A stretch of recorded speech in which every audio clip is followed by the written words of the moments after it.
Le procès des attentats de janvier 2015 contre Charlie Hebdo et l'hypercacher qui se tient en ce moment est l'un des rares procès à être intégralement filmé et enregistré. C'est même la première fois que des caméras sont autorisées lors d'un procès pour terrorisme en France, considéré, c'est vrai, comme historique. Alors, faut-il s'en tenir au compte-rendu et au dessin de presse pour les autres procès ou au contraire généraliser cette captation et cette diffusion des images de procès pour nous permettre à tous de voir comment fonctionne la justice. D'accord ou pas d'accord, vous allez nous dire ce que vous en pensez, mais on va en parler avec Basile Ader qui vient nous rejoindre. Bonjour. Monsieur, merci d'être avec nous. Vous êtes avocat spécialiste du droit des médias, ancien vice-bâtonnier du barreau de Paris. Alors, je crois qu'on dit monsieur le bâtonnier. Absolument. C'est à vie, c'est un grade qu'on a. C'est à vie.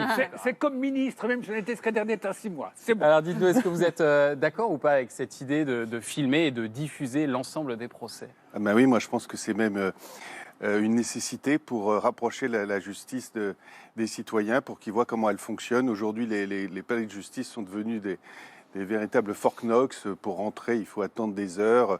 On est mal assis dans les salles d'audience. La justice est rendue au nom du peuple français. Il n'y a aucune raison qu'on la cache. Au contraire, il faut montrer qu'elle est exemplaire. Et donc, toutes les préventions qu'on peut avoir liées au fait que la diffusion, l'utilisation qu'on en ferait pourrait être rassurée par l'instauration d'un cahier des charges sur la condition de diffusion des images des procès. Mais franchement, aujourd'hui, vous savez que c'est, en fait, pendant longtemps, on les a filmés.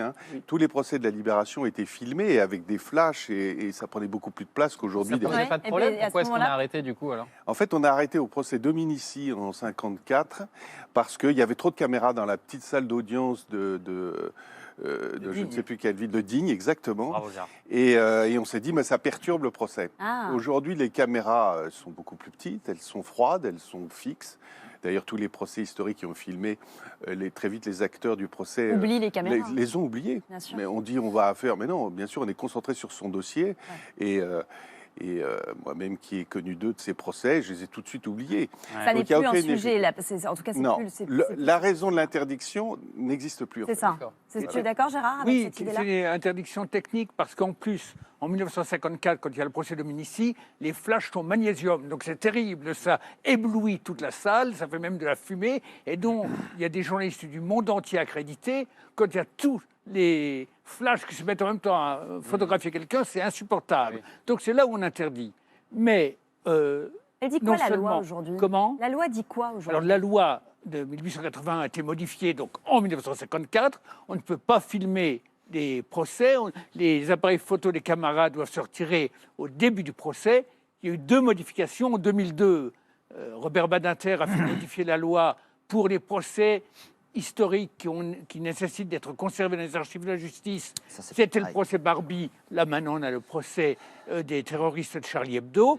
Et puis, on a encore modifié ensuite la loi pour dire qu'au début d'un procès, jusqu'à l'ouverture, on a le droit de filmer à l'intérieur de la salle d'audience si le président est d'accord. D'où ces images que vous voyez quand il y a les informations du tribunal qui rentre, qui s'assoit, et ensuite, les caméras sortent. Et si je peux ajouter une chose à ce que disait le bâtonnier Ader, non seulement les acteurs deviennent normaux dès que c'est comme ici, on redevient soi-même parce qu'on oublie la caméra, mais en plus, ça oblige à bien se comporter. Voilà.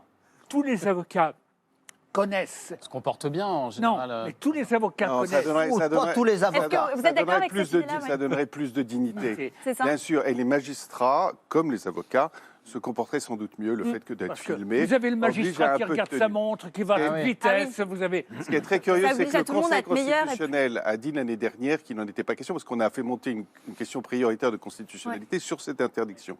Et il a rendu un arrêt très, très sec en disant pas question, l'utilisation des images aujourd'hui sur les réseaux sociaux n'est pas maîtrisable, donc au regard de la présomption d'innocence, de la dignité du procès, etc., d'un certain nombre.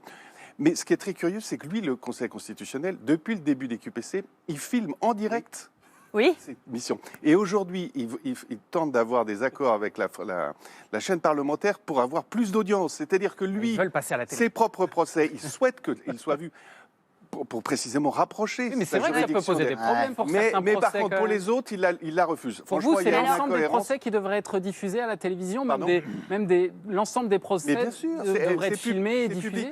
on laisse tous les journalistes de la Terre et de la presse écrite raconter ce qu'ils veulent des procès. Il n'y a aucune raison que la presse audiovisuelle en soit privée. Après, il y aura des chaînes d'audience, il y aura des chaînes qui seront plus ou moins spécialisées, il y aura plus ou moins d'audience. On verra comment ça fonctionne. Mais alors, il n'y a aucune raison d'interdire a priori. Non, mais alors vous dites que ça force finalement à faire mieux son travail et à être peut-être plus pas plus performant, mais peut-être plus digne. Mais on peut avoir la crainte, et je crois que c'est ta crainte aussi, c'est de tomber dans une justice spectacle. Je trouve ça plutôt malsain que le grand public puisse assister à des condamnations fortes, éventuellement. Alors, Jean-Sébastien me disait tout à l'heure, on ne guillotine plus à notre époque. D'accord, mais je trouve ça quand même assez... Oui, la justice... Parce que... Mais tu vois bien comment ça se passe aujourd'hui, ces espèces de télé-réalité où on regarde, on est curieux, etc. Ça me gêne. La présence de caméras, moi, je pense que ça modifie le comportement, notamment des avocats et des effets de manche. J'en connais quelques-uns, des avocats qui font souvent des effets de manche. Ça peut modifier le comportement de tout le monde dans la salle de procès. Je ne trouve pas ça terrible. Quant à filmer en direct, je crois que ça se fait en Espagne. Cette fois-ci, avec les réseaux sociaux, peut-être pas qu'en Espagne, c'est le grand public qui décide de l'orientation et qui influence sur la décision qui est prise, parce qu'ils disent si, on peut être influencé. Écoutez, le Conseil constitutionnel... répondre. Tout ça est très chimérique, c'est ça je l'entends depuis 20 ans. Parce que ça se défend, il me semble. Mais ça a existé et la justice marchait parfaitement bien. Ça a été interdit pour les raisons historiques qu'on vient de rappeler. Ça marche très bien en Italie, ça marche très bien dans beaucoup de pays scandinaves, ça marche aux États-Unis. Il suffit d'encadrer en disant interdiction des sondages, mais ça existe déjà dans la loi, des sondages sur la culpabilité. Il suffit peut-être de mettre un cahier des charges sur un temps avant la diffusion. On est bien d'accord, mais combien de temps Parce que pour l'instant, c'est 50 ans pour les procès historiques. Oui, non, mais il suffirait que... Non, on peut imaginer qu'on ne veuille pas perturber le cours du procès par une audience et tout d'un coup un mouvement de l'opinion publique qui existe déjà avec ce qu'on en raconte par les gens qui sont là. Donc tout ça me paraît déjà aussi un peu chimérique. Mais il suffirait de dire on ne peut diffuser les images qu'à partir du moment où le procès est terminé. Et puis une fois qu'il est jugé, il est jugé. Ouais. Ça ne change plus rien. Ce délai de latence, et d'ailleurs, dans les procès historiques, il faut que vous sachiez qu'en fait, le ministère de la Justice donne tout de suite la dérogation. Dès qu'on fait une demande d'autorisation, y compris pour le procès Papon, alors que Papon n'était pas encore décédé, par des diffusions du procès sur la chaîne Histoire par extrait. Oui. Donc, si vous voulez, ça veut bien dire ce que ça veut dire. C'est qu'en fait, cette espèce de dire pendant 50 ans, on ne pourra pas voir les images de la justice. C'est énorme, 50 ans, c'est énorme. Mais ça n'a aucune raison d'être. En fait, sont contredites dans les faits. Et autre chose, à chaque fois qu'un réalisateur sérieux, comme Depardon ou d'autres, ont demandé des autorisations au chef de juridiction pour filmer des audiences, ils les ont tout de suite obtenues. Personne n'y s'est opposé. Et les diffusions qui ont été faites ont été très utiles à la justice.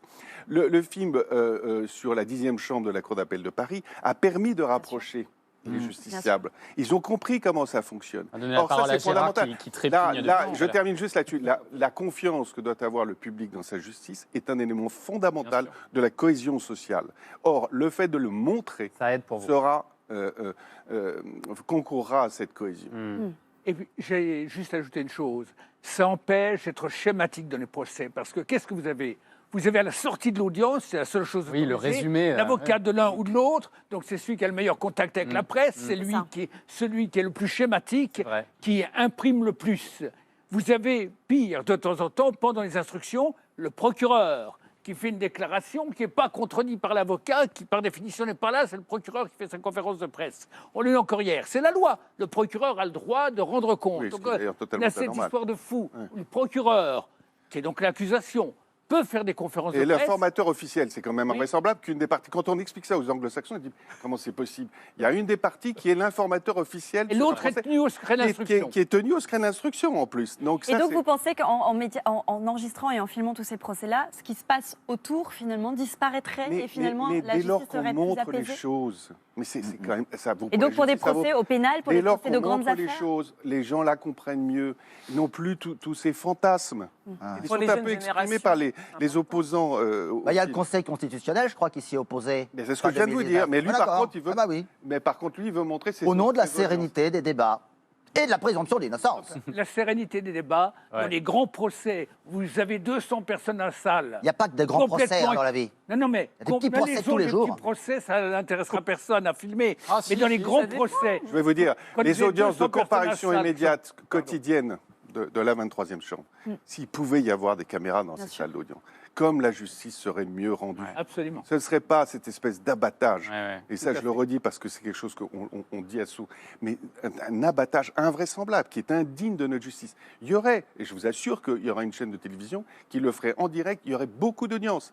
Eh bien, on rendrait bien mieux la justice. On va voir ce que ça donne parce que on le verra. ministre de la Justice, Éric Dupond-Moretti, Il est très favorable, il est très totalement favorable dans mes idées. à ça. Voilà, Et je partage. vous l'êtes, mais à une courte majorité. Vous nous dites que vous êtes d'accord avec cette idée à 55%. Donc il y a quand même des réserves. On va voir ce que ça donne dans les semaines à C'est venir. assez partagé, mais on a eu un bel aperçu ici parce que le débat a bien eu lieu sur ce plateau. Merci beaucoup d'être venu sur ce plateau.